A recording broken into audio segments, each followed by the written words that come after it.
Welcome back. కూటమి కష్టాలతో చంద్రబాబు నోరెత్తలేకపోతున్నారు సరే, మరి ప్రతిపక్ష నేతగా జగన్ ఎందుకు కేంద్రాన్ని ప్రశ్నించడం లేదు? ఆయన చెప్పిన నిర్మాణాత్మక ప్రతిపక్ష పాత్ర ఇదేనా?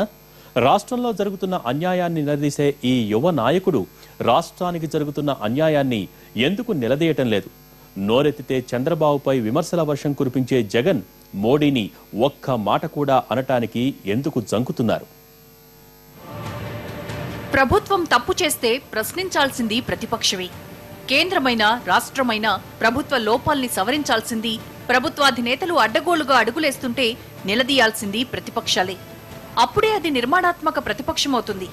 మరి ఇప్పుడు ఏపీలో ఉన్నది అలాంటి ప్రతిపక్షమేనా అని అడిగితే అవునని చెప్పడానికి కాస్తంత సంశయించాల్సి వస్తోంది. ఏపీలో వైసీపీ అధినేత జగన్ తీరు చూస్తుంటే ఈ అనుమానం కలగక మానదు. ఏపీ రాజకీయ చరిత్రలో ఉవ్వెత్తున ఎగిసిన రాజకీయ కెరటం జగన్. 2014 సార్వత్రిక ఎన్నికల్లో సునామీ సృష్టిస్తుందనుకున్న వైఎస్ఆర్సీపీ బొటాబొటిగా మార్కులతో ప్రతిపక్షంగా సెటిల్ అయిపోయింది. ఎన్నికల ఫలితాలొచ్చాక వైసీపీ అధినేత మీడియాతో మాట్లాడుతూ గతంలో కన్నా తమ బలం పెరిగిందని, ప్రతిపక్షంగా నిర్మాణాత్మక పాత్ర పోషిస్తామని చెప్పుకొచ్చారు. కానీ ఇప్పుడు జగన్ తీరు చూస్తుంటే మాటలోకలా చేతలోకలా ఉన్నాయనిపిస్తోంది. రాష్ట్ర ప్రభుత్వం రాజధాని కోసం సిఆర్డీఏ ఏర్పాటు చేసినప్పుడు ఆయన నోరెత్తలేదు.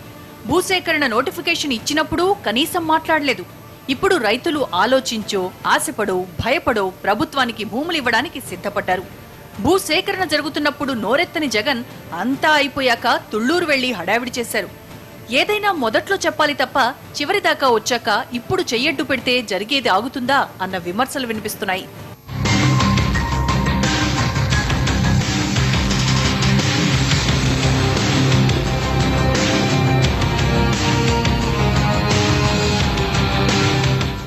సరే, ఈ విషయంలో ఆయన కాస్త లేట్ అయ్యారనుకుందాం. కానీ ఆ తర్వాత కూడా అదే రూట్లో అడుగులేస్తున్నారు. తాను అధికారంలోకి వస్తే రాజధాని పేరుతో సేకరించిన భూముల్ని తిరిగిచ్చేస్తానని కొత్త పల్లవి అందుకున్నారు. అసలు ఆయన ఆలోచనల్లో అర్థమేంటో జనాలకు మాత్రం అర్థం కావడం లేదు. రాష్ట్ర ప్రభుత్వాన్ని నిలదీయాలనుకుంటే సమయానికి సలహా ఇవ్వకుండా ఇలా చివర్లో విమర్శలు చేయడం వల్ల ఉపయోగమేంటన్న ప్రశ్నలు వినిపిస్తున్నాయి. ప్రభుత్వం చేస్తోంది కాబట్టి, ప్రతిపక్షంగా దాన్ని విమర్శించాలి కాబట్టి ఆయన ఇలా మాట్లాడుతున్నారన్నట్టుగానే ఉంది అసలు పరిస్థితి. నిలదీస్తాడు ఆయన ఇంట్రెస్ట్ ఏంది అంటే తెలుగుదేశం వీకెండ్ కావాలి, తర్వాత అక్కడ ప్రజల్లో పట్టు కోల్పోవాలనేది. ఇప్పుడు దీనికోసం కొట్లాడి తెలుగుదేశానికి ఇప్పిస్తే ఆయనకేమొస్తుందనేది ఒకటి ఉంటుంది. రెండవది, ఆయనకేం ప్రయోజనం లేని దాని మీద ఆయన ఇప్పుడు సెంటర్తో కొట్లాట పెట్టుకొని ఇప్పటికే ఆయన ఆస్తులు చాలా అటాచ్ అయి ఉన్నాయి. ఇంకా అయితే ఈడీ కానీ ఇంకోటి కానీ. కేంద్రంలో బీజేపీ సంపూర్ణ మెజారిటీతో బలంలో అధికారంలో ఉంది కనుక ఎవరి పక్క ఉన్నారు వాళ్ళు చూసుకుంటారు. ప్రతిపక్ష నేతగా ప్రతి అంశంలోనూ ప్రభుత్వాన్ని, సీఎం చంద్రబాబును ఉతికారేస్తారు. ప్రభుత్వ నిర్ణయాలను ఎండగడతారు. జనం మధ్యలో నిలబడి ప్రశ్నిస్తారు. కానీ ఆయన ఫోకస్ అంతా స్టేట్ గవర్నమెంట్ మీదే ఉంటుంది తప్ప సెంటర్ వైపు కన్నెత్తి చూడరు, పన్నెత్తి మాట అనరు. పొద్దస్తమానం చంద్రబాబును విమర్శించే జగన్ మోడీని ఒక్క మాట కూడా అనరా, అనలేరా? అసలు కేంద్రం ఇవ్వకుండా మొండిగా ఉండబట్టే రాష్ట్రానికి ఈ పరిస్థితి వచ్చింది. ఇప్పుడున్న దుస్థితికి మూలం మోడీ అండ్ కోనే. మరి సూత్రధారుల్ని ఒక్క మాట అనకుండా కేవలం పాత్రధారుల్ని ఆడిపోసుకోవడంలో జగన్ ఆంతర్యమేంటి? మోడీని విమర్శిస్తే తన ఆదాయ మార్గాల కేసుల్ని తిరగతోడతారని భయపడుతున్నారా?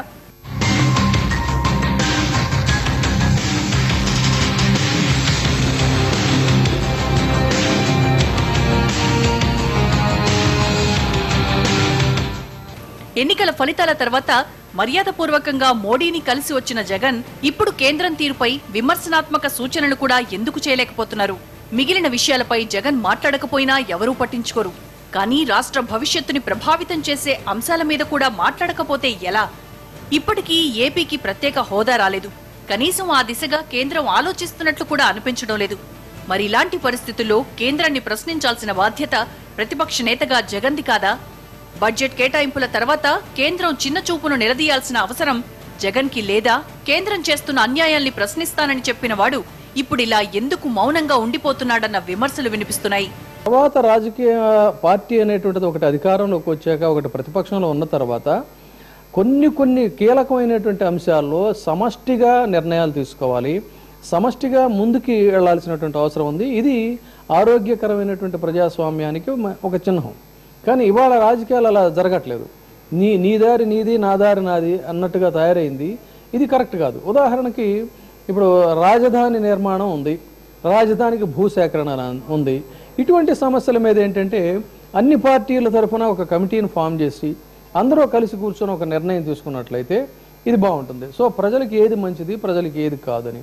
ఇందులో ఏమిటంటే ఒక బ్రాడ్ మైండెడ్గా అన్ని పార్టీల నాయకులు ఉండాల్సినటువంటి అవసరం తప్ప ప్రజా సంక్షేమం విషయంలో సంకుచిత రాజకీయాలకు తావు లేదు అని చెప్పగలిగినటువంటి నాయకులు ఇవాళ లేకపోవడం చాలా దురదృష్టకరం. జగన్ కి ప్రజాదరణ ఇంకా తగ్గలేదన్నది ఆయన దీక్షల్లో, యాత్రల్లో విస్పష్టమవుతూనే ఉంది.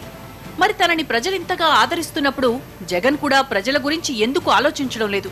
నిర్మాణాత్మక ప్రతిపక్ష పాత్ర పోషిస్తానని మాటిచ్చిన జగన్ ఇప్పటి వరకు ఆ దిశగా నిర్మాణాత్మకంగా ఏం చేశారని ప్రశ్నలు వస్తున్నాయి.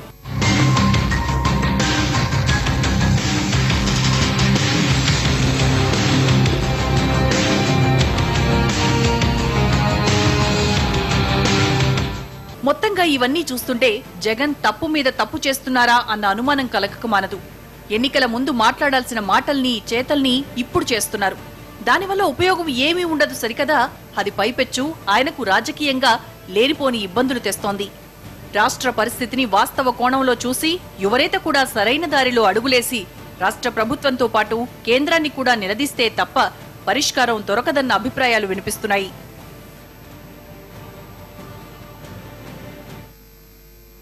స్టోరీ బోర్డులో షార్ట్ బ్రేక్ తీసుకుందాం.